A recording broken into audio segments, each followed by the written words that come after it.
Төскайың ауылына келдік. Тула орталықта тұрмыз. Міне жерде бұрын магазин болған.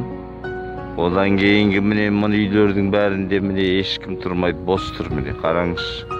Әне үйлер. Есік терезелер міне ешқандай есік алды күрелмегенде. Терезелердің пердесін жауып кеткен. Міне тұр, есік алды күрелмеген. Қанша үй, міне осы қатар түгел ғой. Осы қатар түгел, неменеге дейін бос үйлер. Мына жақтағы үйлердің бәрі бос, әне бір үйдің шығып жатыр. Қалғанның бәрі бос. Міне, мұны үйлердің бәрі бос, міне. Бос, не деген аңырап қалған. Бір ауыл дегенің әшен аңырап тұр. Бұрын осы жерде совхоздың орталығы болды, Қаба совхоз деген. Совхоздың орталығы болды, міне. Егер қайтадан район, аудан болып қайтадан ашылса осының бәріне қараңызшы. Үйлерді жауып кеткен әшейін. Қайтып үйлер хозяйын тосып тұрған сияқты. Міне, бәрі әшейін. Жарай жақсы енді. Міне, біз Шығыс Қазақстан облысы Марқакөл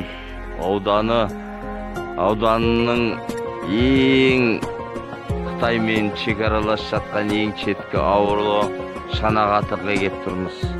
Анау көрініп тұрған бұрын застава болған бәрі жабық тұр. Заставалардың бәрі жабылды бұл жақта. Мына жақтағы үйлер міне бір үйден түтін шығып жатыр. Қалған мына жақтағы үйлердің бәрі бос. Просто есік терезелер жабылған. Бәрінің міне. Көрдіңіздер ме? Егер де міне бұрын қандай ауыл еді? Бұрын осы жерде жүз шақты үй болған. Қазір міне бір 14-15 үй қалды ғой деймін. Мынау міне Шанағатының адамы. Қанша аға осы жерде, сіз осы жерде тұрасыз ба? Я осы жерде тұрамын, осы жерде туып өскен жеріміз. Иә. Шанағат туралы не айтасыз аға, айтып берсеңіз? Шанағаттың ең шеткі конец география деп айтамыз. Ең шеткі шекарас ауыл. Заставымыз болған кезінде осыдан 1-2 жыл бұрын онда жабылып қалды. Ауылдар жүз шақты үй тұратұғын 17 үй қалды. Тұрғындар тұрады, қалғанның үйлердің бәрі аңырап бос тұр. Сол енді бұрындарда жақсы ауыл болған, мал шаруашылығы 30 атардай қой ұстайтұғын, 1-2 табын жылқы ұстайтұғын. Сондай совхоз болған кезінде енді көн. Содан қалғаны міне осы, сол қалған үштіп жатыр. Жоқсылық, жастар көш кетеді, жұмыс жоқтығынан. Енді өзіміз аудан болып бөлініп шықса бірдеме жақсырама деп сеніп ойлаймыз енді. Сұрап тілеріміз сол. Жарай жақсы аға. Рахмет. Ақбұлақтың жаңағы мынау бұрын больница болған міне мына жақ. Мына жақтың бәрі бос міне. Мына жақтың бәрі бос тұр. Тура ортасында тұрмыз. Мына жағы міне школа. Школдан кейін міне мына жақ, мынау контора, то есть клуб. Мынау міне клуб болған бұрын. Ешқандай неменесі жоқ, алан ашық. Алан ашық болып тұрғай міне көрмейсіз. Бәрі бітшіт, ешкімде неменесі жоқ. Бостыр әшей міне көші, бір көші ешқандай тіршілік жоқ. Енді мынау аудан ашатын болса, осы больницаның бәрі қайтадан орнына кеп, мына клуб жөнделіп, қандай жақсы болар еді. Бұрын міне 600 үйден 30 үй қалды деген, Құдай сақтасын. Елдің бәрі көшіп келеміз деп, үйлерін жауып кеткен ғой. Бәрі қазір аудан ашылса қайтадан келейін деп отыр ғой бәрі. Құрметті Қасым-Жомарт Кемелұлы, біз бұрынғы Марқакөл ауданының Қарашілік ауылының тұрғындары сізден ауданымызды ашып беруіңізді сұраймыз. Біз шалғайда жатқан мемлекеттік шекараның бойында шағын ауылымыз. Кезінде ауылымызда 100-ден артық үй, мектеп-интернат, магазин, клуб жұмыс істеп тұрған. Қазіргі жағдайға байланысты елдің қалаға үдере көшуіне, жастардың ауылда тоқтамауына байланысты Қазіргі таңда ауылымызда 40 қана үй, 30-дан аса оқушы ғана қалды. Сондықтан біздің ауданымызды ашып беруіңізді сұраймыз.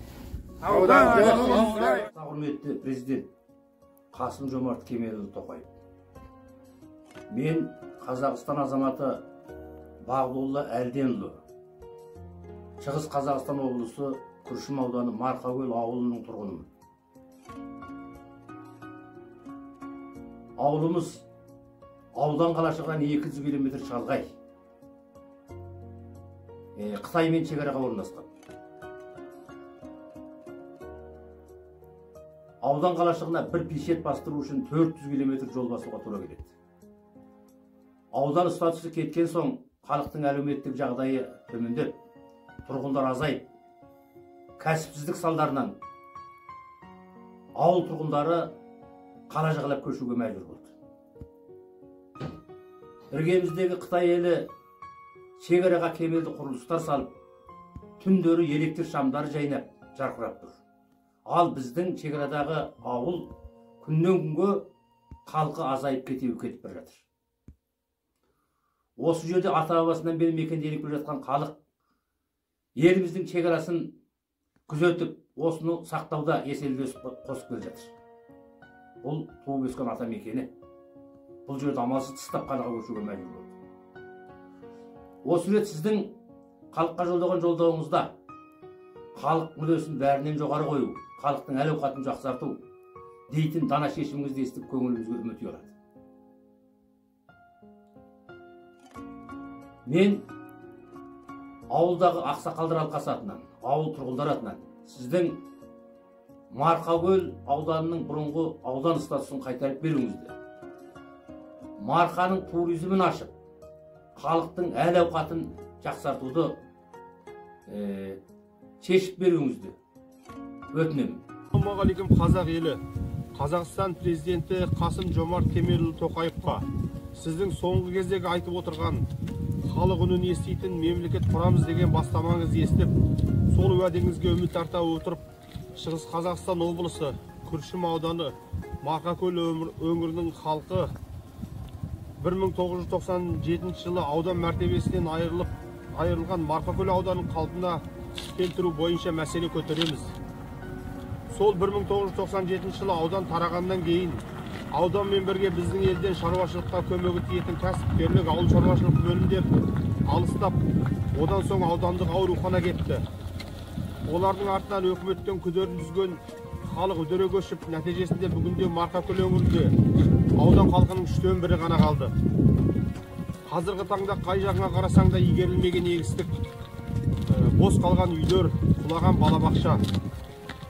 Тағы бір мысал, бүгінгі күнде Марқакөл халқы көрші Зайсаннан шығып, дәл іргесінен өтіп Қытай Халық Республикасына құбыр арқылы тасымалданып жатқан газға да қолдары жетпей, қымбат көмірмен үйлерін жылытып, отпен кіріп, күлмен шығып, өз елінде өз қазынасына қолы жетпей, өгей баланың күйін кешіп отыр.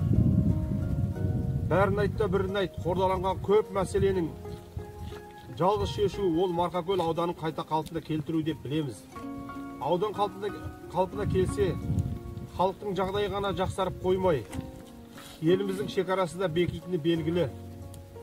Бүгінгі таңда шекаралас Қытай Халық Республикасы жақтың түнгі шамдары жарқырап, тордың ар жағында елді мекендер жаңбырдан кейінгі саңырақұлақтай өсіп жатса, ол жерде айына кем дегенде 100 шам жарқырап қосылып жатыр.